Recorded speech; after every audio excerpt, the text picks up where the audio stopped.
ఏంటంటే hard magnetic materials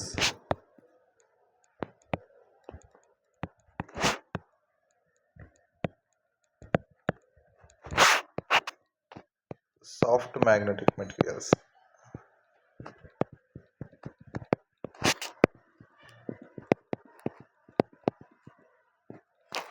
మనం దీని గురించి ఎక్కువ వద్దు. ఒకటి, పర్మనెంట్ మ్యాగ్నెట్స్ తయారు చేయడానికి ఇది వాడతారు. ఓకేనా. నార్మల్ ఎలక్ట్రోమాగ్నెట్స్ తయారు చేయడానికి ఇది వాడతారు. ఎక్కువ వద్దులే.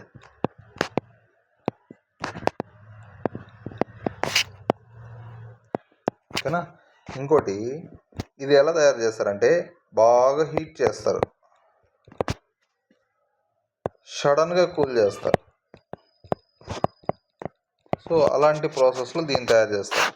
సో దీన్ని ఏంటంటే బాగా హీట్ చేసి స్లోగా కూల్ చేస్తారు. అంటే సింపుల్గా న్యాచురల్గా వదిలేస్తే అదే కూల్ అవుతుంది కదా. సో అలా స్లోగా కూల్ చేపిస్తారు.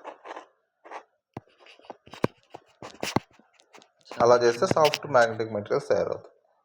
సో ఇలా చేసిన మెటీరియల్కి రిటెంటివిటీ ప్రాపర్టీ చాలా ఎక్కువ ఉంటుంది. కాబట్టి పర్మనెంట్ మ్యాగ్నెట్స్ తయారు చేసుకోవడానికి బాగా పనికొస్తాయి. సో ఇలా చేస్తే హిస్టెరిసిస్ లూప్ తక్కువ ఉంటుంది, రిటెంటివిటీ ప్రాపర్టీ అనేది తక్కువ ఉంటుంది. సో ఆ హిస్టెరిసిస్ లూప్ ఏరియా తక్కువ ఉండడం వల్ల హిస్టెరిసిస్ లాస్ అనేది తక్కువ ఉంటుంది ఇలాంటి మెటీరియల్స్. ఓకేనా. అంతే, సింపుల్.